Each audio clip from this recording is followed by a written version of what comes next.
Hi everyone, welcome back to Call to Mothering. Today I am talking about the issue of your kids talking back to you. It's probably one of the most common problem behaviors and also one of the most tricky to handle because there are so many underlying issues and it's hard to tell what exactly those issues are that are causing the behavior. So it's hard to pinpoint. And it's hard to know what issues or underlying issues to work on.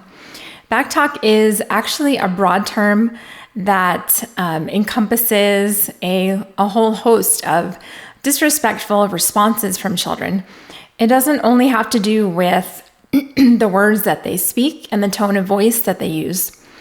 Depending on the age of the child, it can range from a toddler's defiant no, or maybe a preteen's eye rolling, or even a full-blown shouting match. So it is extremely frustrating and disheartening to have a child that is sassing you or challenging you over requests that you make. But with the right tools, you can get control of it.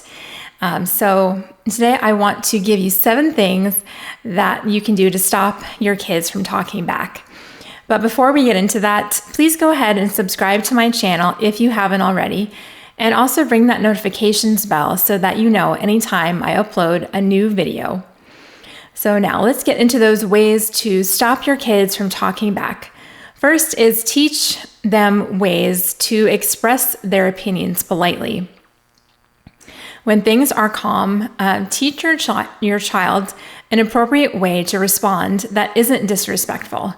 For example, they might say something like, "Can I do it after I'm done with, whatever they happen to be doing at the time?" No or whatever is not an appropriate response. Be sure to emphasize the message that you won't listen to them until they are respectful and can talk to you in a polite way. One thing your children could do if they disagree with something that you've asked them to do is ask if they can disagree respectfully. That way you don't mistake their reply for defiance. And then you can decide if they actually do have a legitimate reason for not doing what you've asked right at that moment, or not doing it exactly in the way that you've asked. Sometimes your child will still need to do what you've asked of him or her, and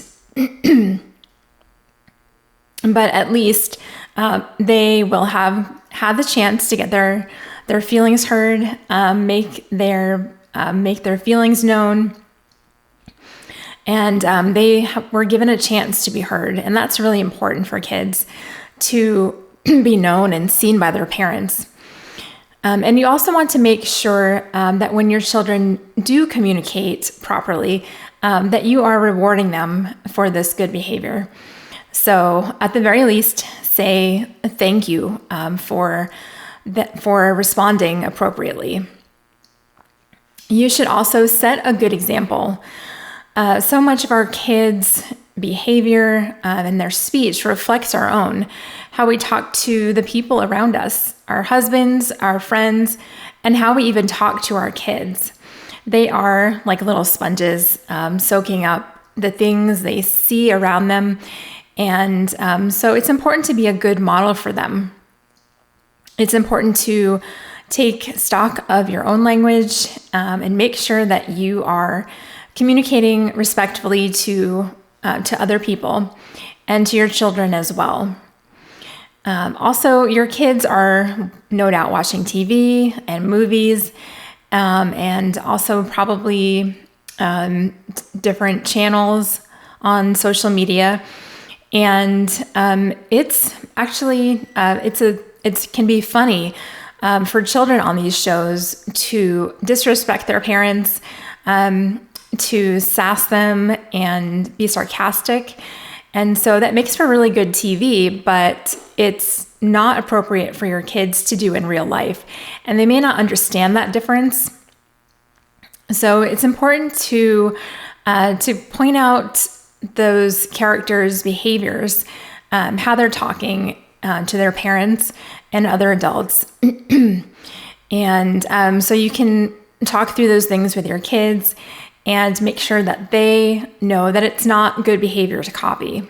Along those same lines, don't talk back to your kids. It is tempting when your kid responds rudely or sarcastic to you to be rude and sarcastic back. You may want to respond to a 5-year-old who declares, "You're not the boss of me," with a quick, "Yes, I am." But that just produces an argument or results in a power struggle, and that's not what you want. In those moments, it's important to remain calm and remind them of an acceptable reply instead.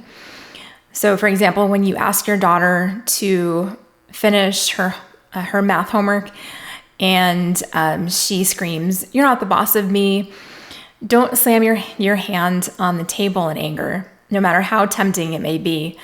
In those moments, you can quip instead something like, "Hold on there. Do you think that by talking to me that way, you're going to avoid getting out of doing your homework?" And a response like this is just, it helps your child think about the way that they've responded to you, help them think about the consequences of their actions. So it's very logical, and it's not an emotional response or a response driven by anger, and it doesn't produce more anger by or from your child. So it's good to keep in mind that when your kid is, responding in maybe a disrespectful way, to remain respectful yourself. If you don't want your child to learn that trading barbs or getting into a war of words are good ways to handle conflict, then don't respond unless you can speak to them in a controlled manner. Also, phrase your requests appropriately. Make sure that you have actually phrased your request as a command instead of as a question. For example, say, "Please clean up your room," instead of, "Will you clean up your room?" It's just a little bit of a change in words to be clear that you are giving your child an imperative, and you are not asking them if they should decide whether or not to obey. Many times I have posed my requests as questions to my children, and they have thought that they were being given the option to obey.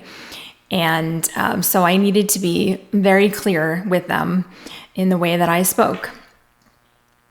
So it's also important to remember not to give them, command after command or imperative after imperative right in a row. This eventually exasperates your children. And that's exactly what Ephesians 6:4 warns us not to do. It's important as well to give your children control. Find opportunities for your kids to assume some control of their own world. For a toddler, this can mean picking out her own outfits. For a preteen, this can look like planning an activity or a family outing.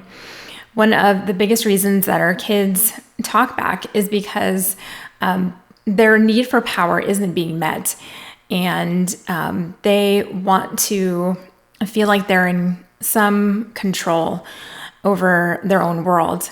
So they will exert it in all sorts of ways if they don't feel like they're getting it. This can look like stalling at bedtime or dragging their feet during the morning routine or talking back. And in each of these situations, kids have legitimate power.